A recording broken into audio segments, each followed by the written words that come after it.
how long you work on something is really based on. It's Q&A time. You guys have sent us in your questions. We haven't done one of these for a few weeks, so it's good to be back. If you want to leave us a question to be featured on the next Q&A episode, go to the website, bulletproof4bjj.com, hit the podcast tab and hit the record button to leave us a voicemail. A lot of people send us questions. We get quite a few of these voicemails, but we get quite a few people messaging through Facebook, Instagram, and that's great. But the beauty of you recording the voicemail is that we can share your question and our response with the world. And there's always more people than just you wondering that same thing. So please go record that shit. We'll get you on the next show.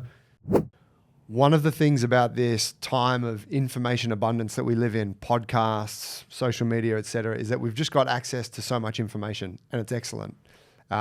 We're big supporters of that. We put out information regularly. But one of the downsides of this is that it can make things really confusing about which information is correct or is right for you. And so JT and I see ourselves as aggregators of information when it comes to strength and flexibility and building a durable body for jiu-jitsu. And this is why we designed our app. It's to help people like you cut through the bullshit and follow simple, easy to use programs that are going to make you as strong as possible and as flexible as possible in the shortest amount of time each week. If you jump onto the app, you can access various programs that are suited to whatever training situation you're in. So if you're a total beginner or if you've got plenty of strength experience, you'll find it suited to you. And if you don't have any equipment or you've got access to a full gym, you will find a program to match your needs. You can take a 2-week free trial right away. All you got to do is go to the App Store, search Bulletproof for BJJ, download the app and sign up today for your free trial. And the best part about it is JT and I are going to coach you there. And you know what? If you don't love it, we offer a 100% money back guarantee. Send us an email, say I don't like the app, and we'll flick your money back. So jump on the App Store, get the app, let's train, let's get strong for BJJ. First one coming up from Gage. Johnny Gage. Yep. Hey, y'all, I just got a quick question. And this is a really dumb question, just specifically for jiu-jitsu. We'll see. Why do people study ineffective techniques over like proven effective techniques? And I can't seem to find a good answer. It just seems weird to me to study wrist locks instead of like, you know, Kimuras, Americanas, or any other variation of an arm lock versus like, you know, wrist locks are cool, but at the end of the day, it's, you know, a wrist lock. Thanks. Fair question. No, I don't agree. No, I'm gonna push back on you, Gage. It's still a fair question. No, you can ask the question, but I just don't agree with the framing because the effectiveness of a technique is down to the individual. Like, you can study wrist locks all day, but you've got to organize the situation to be able to perform them, if that makes sense. Like, no technique is more effective than another technique except for the person's ability to execute it. So if someone is a master wrist locker, then if the outcome you're trying to get is a submission, then it's effective, if that makes sense. That's what I'm saying. Like, I understand that I feel like the frame with which our man Gage is approaching it is the smaller percentage of it's not a high percentage submission. Yeah, but I think even that is like a poor framing too, because there have been some pretty famous people really good at wrist locks who just hit everyone with it, right? And, you know, to say a Kimura is more effective is questionable. Application is different. If there's more opportunity to get Kimuras, okay. There's plenty of people out there, Kimuras flying past their faces all day and they're not effectively doing it, right? So I would say that if you can take something and incorporate it into your game and it works for you, that's cool. But to say wrist locks are less effective than other submissions, I think is actually incorrect. I reckon I'm assuming that Gage is like an evidence-based guy, and he's like, and we've spoken about like what are the highest performing subs in competition, sure. You know, so rear naked, armbar, whatever. And obviously I'm up on this shit, inside heel hook, outside heel hook. Yes. And so yeah, if you're looking at it from that lens and you're being very systematic about it, I can see where you'd be like, well, that's the shit to work on because that's the shit that is most commonly used. And I don't think there's anything wrong with that. Like, yeah, I get it if you're that way inclined. But I think what that discounts is one's ability to express their own creativity through jiu-jitsu. Sure. And if you've ever trained in Japan, you become very aware of the creativity that exists within jiu-jitsu. You just meet these. It's almost like a kung fu thing, and They I know build kung fu their whole didn't own- style. Yeah, it's like, oh, that guy. Like I spoken about, but there was the guy that just did cross collar chokes from inside closed guard. Right. That was all he did, and you can't stop him. You put him in closed guard, he chokes you. Right. It's like, and you talk to people, and they're like, no, that's all he does. Right. But so obviously he really likes it, and that's kind of his thing. It's his character or whatever. But yeah, so I think that like some people really like exploring a particular sub, and maybe the novelty factor of it, if you could apply that label, is appealing to them. It's not about like statistically what is shown to be the most effective. Yeah, but that rationale 20 years ago was the same about foot locks and leg locks, right? Yeah. Like that rationale 20 years ago was like, why would you do that? It's only like, it's very low percentage. It's like, well, now it's the most high percentage finish. Yeah. If you work the out of something, you can get it. And I think the reason why I would say, like, just because you've studied something doesn't make it effective. It's like your ability to spend time doing the thing. You can get wrist locks from anywhere. There's some pretty famous highlights of people doing like the judo standing wrist lock. Jacare used to do that, and he tapped high-level black belt world champions by just like grab his lapel, it's like, and it's over. Like, is that not effective? Yeah, it's effective. Will you get it all the time? Fucking 30 years ago. Maybe not. No. But I'm saying, obviously, certain things like wrist locks are probably harder to get in no-gi because they're not committing their hand to you, right? Big pipes. Yeah, it's different. Slippery. But I think definitely there are some submissions which you're going to have more opportunity to get. So, yeah, study the out of them. What I would add to Gage's point, is that I think like whatever someone wants the path they want to go down, that go down it. Where I might question it in the way that you have, Gage, is if a coach was teaching this as a thing, like, hey, for the next 3 months we're doing wrist locks. Like we're going deep. That is an nefarious coach. Okay, that seems, because the coach is like, I fucking love these things. I mean, we're going deep. I'd be like, all right, that seems a little bit silly. All right, so I don't know how many coaches are like, how standard syllabus. Maybe he's got a Japanese coach. Wrist locks. A rocket. And no nose cranks. Jesus.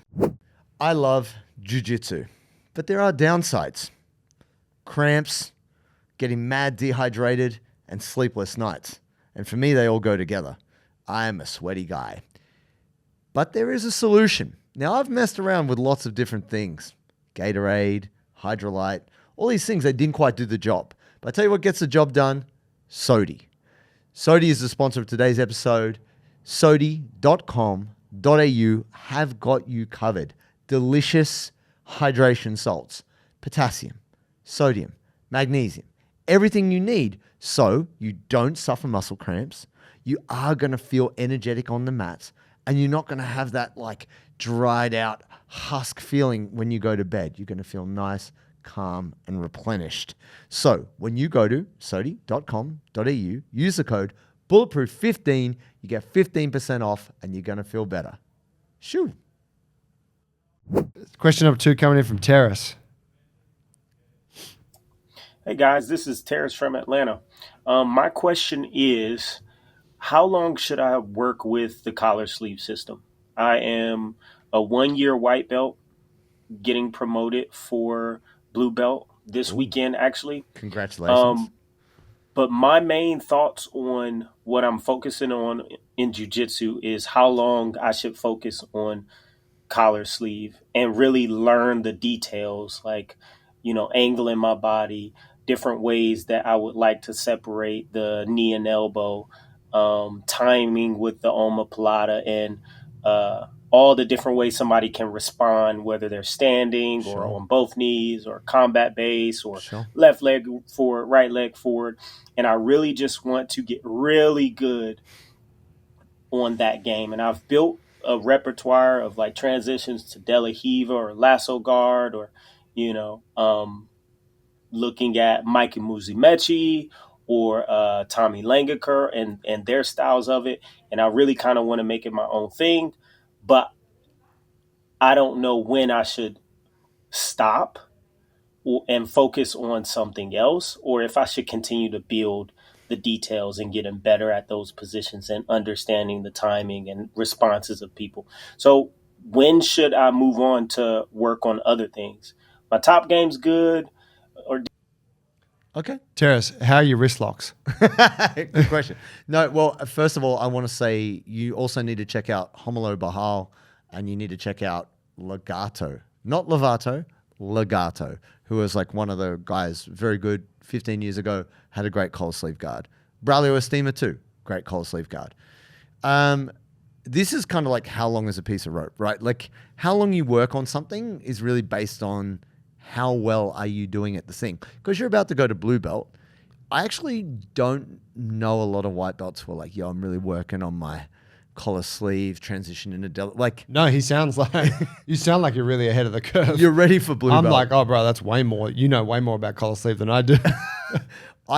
I spent a bit of time on it because like Cobrinha was really good with it as well as Spider Garden. So I learned some good things about it.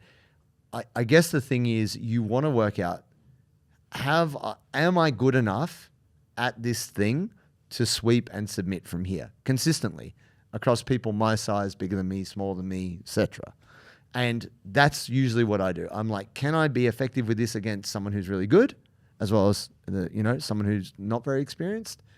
And then it's also like, do you get bored with it? Because I think that's the thing. Like, sounds like Terrace is into it. yeah, he's I'm into like, it. bro, Hard. just keep going. Go deep. Yeah. Become the guy. I mean, if you got a glaring weakness, like if Terrace, you find that someone like manages to shut down your collar sleeve and just pass, and then you got nothing. Yeah. Like you shit from side control, you shit from like, okay, I think you should maybe work on that stuff a little bit. Yeah. But if you're like, like enjoying the collar sleeve and your game is, I mean, you're a white belt, right? So there's going to be gaps. Of course, there's always gaps.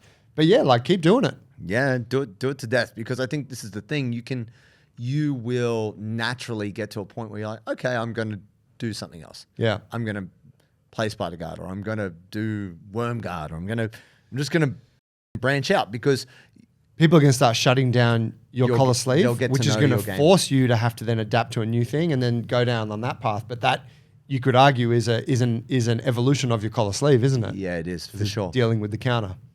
And I think you have to spend a lot of time doing something, like years, to really know it back to front, the weaknesses of it, the pros of it, and also what fits together with it, like the other subsequent pieces, whether it's De La Riva guard or spider guard, whatever else. I mean, we both said that the game that we established at kind of white belt took us through.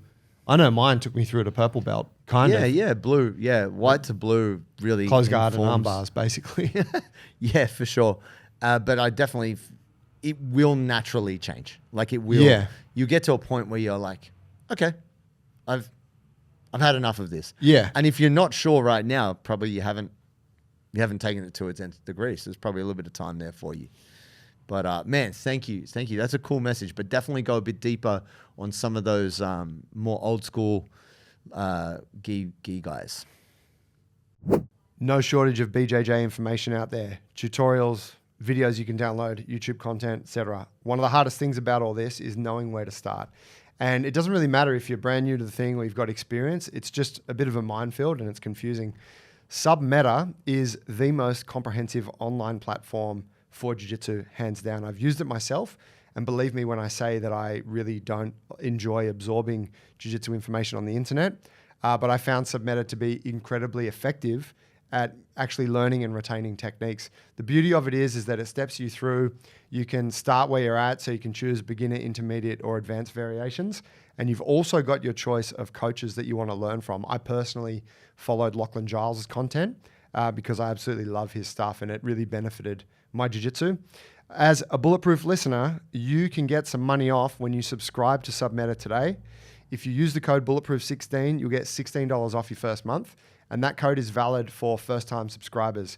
Go to submeta.io, and when you check out, make sure to use the code Bulletproof16 and start learning online in a way that is effective for your jiu-jitsu today.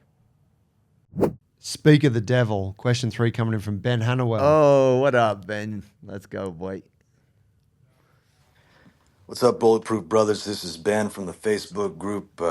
Second time calling in. Hey, listen, I want to test out my standards on a regular basis this coming year, and maybe once a quarter, say.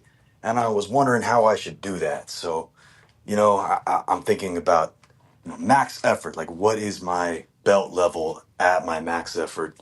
What should I do? Should I test all the standards on one day? Should I test one standard, you know, per day when I'm doing my grading, or should I test the standards like, we do the standards workouts during the week, the standards 1, standards 2, standards 3, the hip and press and, whatever Anyways, fellas, Happy New Year again. And thanks again for everything you do. Have a good one.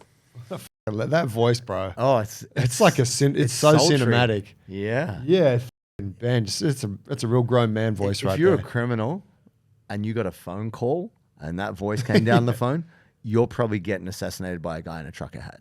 That guy's going to come through with a shotgun and destroy your whole crew. Shout out, Ben. Yeah, and he is a very dedicated standards practitioner. And he said, previously, Standards is one of our programs. It's just kind to, of just to clarify, it's got 12 movement standards. and the great thing about it is you can progress it. Yeah. And Ben has progressed to a very high level through most of the standards. But 6 mobility movements that we feel you need to be really good at and 6 strength movements. We've talked about them before.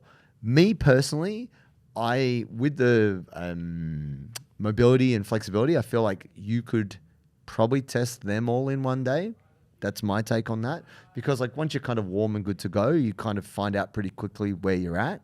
Whereas with the strength standards, I would maybe do that across 2 days or like break it up a little bit so you can kind of warm up and give your best effort to a movement. You shouldn't think of it as a workout. You should be like, right, today is Turkish get up day. So I'm going to test out both sides, warm up, and then work that up to a max, and then that's it. Yeah. That's me. But it also, like, it would be very tough to max out your weighted pull-up and then back that up and do max, like, bottoms-up press, or, like, it's not going to play well. It's not going to be a good reflection of your pressing strength if you're already fatigued from pull-ups. Yeah, I agree. I would probably, I'd probably just test it based on how they fall on the programming. On the workout, yeah. Yeah, because we've matched them in that way where you're maximizing the juice that your body has for each of the movements that day, right? Complementary, yeah. Yeah, so I would probably just hit them like that, or it also depends what's holding you back, right? Like say with the squat standard, it's a pistol squat, like a weighted squat, pistol. yeah. And so it's like, that might not be a huge strength effort for you. It might be more of a mobility thing that's holding you back. So if you test that, it's not going to be hugely like neurologically fatiguing. No. But if your pistol squat range is like if your movement pattern's fine and it is a strength thing, you might be fried if you go for that as a test. True. So it's kind of, it's about that. Some of the tests are more simple, aren't they? Like weighted pull-ups, Sure. weighted dips, etc. But then you get something like a back bend or Yeah, that'll fuck you up. arms overhead. Like that can be very tough. Yeah. So, I mean, ultimately, if you're trying to find out where you're at, it would be good for you to pick like a testing week. I think that's something that Joe and I both agree on. Yep. And for me, I at least try to space it out over a couple of days. I find doing too much on one day doesn't give you, you always start better, and by the end of it, you're f***ing toast. So if you can space it out over a couple of days and maybe leave out the accessories and follow the standards program. Yeah, for sure. If you're going to do 12 tests that week, Yeah. don't do the rest of the workout, eh? No, I think that's it. And Yeah. and that's the good thing about it. When you reach that top end, it's going to tell you where you're at. So you might be really good. I know Ben is like a strong guy and he's pushing Cossacks and he's pushing different things. Often the thing we're good at blinds us to the stuff we don't want to pay attention to, like, can't even do a back bend. Yeah. I'm a total white belt at that movement, but I'm like black belt standard on pull-ups or something, And so I think what's great about that is that will then inform what you do next. Yeah, I like that. It made me think I should do a test. I'd like to test those. I haven't with a lot of those movements for a while now. Yeah. be good to do a little test myself. I think, And then maybe use that we could make a video that's like, here's a format you could follow. and I'll be real honest. I have given up probably a good portion of mobility in the last 6 months in the name of maximizing strength. Like that's actually been a conscious choice. So I would say I'm not the poster boy for mobility right now. It's not bad, but it's definitely not black belt standard across all movements because I have willingly stiffened myself to take more load because that is the quest I am on. But that's not going to be forever. That's just for now. And I think this is the difficulty, and some people torture themselves with this, is trying to be good at everything. It's not impossible, but It can be hard. it's very hard. It's very hard to be. Yeah, seasonality works well for such things. Yeah, so you might push strength for a period of time, and then you're like, I'll back that off, and then I'm gonna go more in the mobility direction, what have you. Definitely, I think being good at all things is definitely appropriate and very achievable when you're at that sort of beginner to intermediate stage, isn't it, in training? But once you go, and Stans is a great example of this, once you cross that threshold to the brown and black belt progressions, Yes. a lot of those things will take more concerted effort to get to progress at. And that's when, the seasonality I think really comes into it. Yeah, and they're bigger projects, right? I think if you can think of getting your TGU as heavy as possible, that is its own project, and that takes time. Same thing, weighted pull-ups. Just really dialing that in and getting as strong as possible there is its own individual project. So trying to do multiple projects at once is very difficult. So provided you know what you're really focused on, whatever it might be, squatting, pressing, pulling, back bends, whatever it might be, you can give yourself a little bit of a pass to not be the best at everything else. Yeah. But still good to check in on it. Would love to see some footage of how your tests come up, actually. Bro, please post some vids in the group chat. They'll be mad. Do it, bruh. Shut up. Hey, epic questions today. That's 3 from 3 from the USA. Oh, yeah. Where's the UK at? Yeah. Bo. I mean, that's basically all the countries, right? Where's our Canadians? Yeah. I want to hear some out and about type chat. Hey, Scotland, Ireland. What do they say? Canadians always call you buddy. Hey, buddy. Hey, buddy. Yeah. Minty boys. Fam, thanks for the questions today. That was epic. It was good to get back on the Q&As. If you have a question you'd like to leave for us, go to the website, bulletproof for BJJ.com, hit the podcast tab, scroll down, big red button, record us a voicemail. It's great for the show, but it's also great to share your query with the rest of our community because always, other people are going to have the same question. So do it now. Go to the website, record us one, and we'll get you on the next Q&A. Thank you.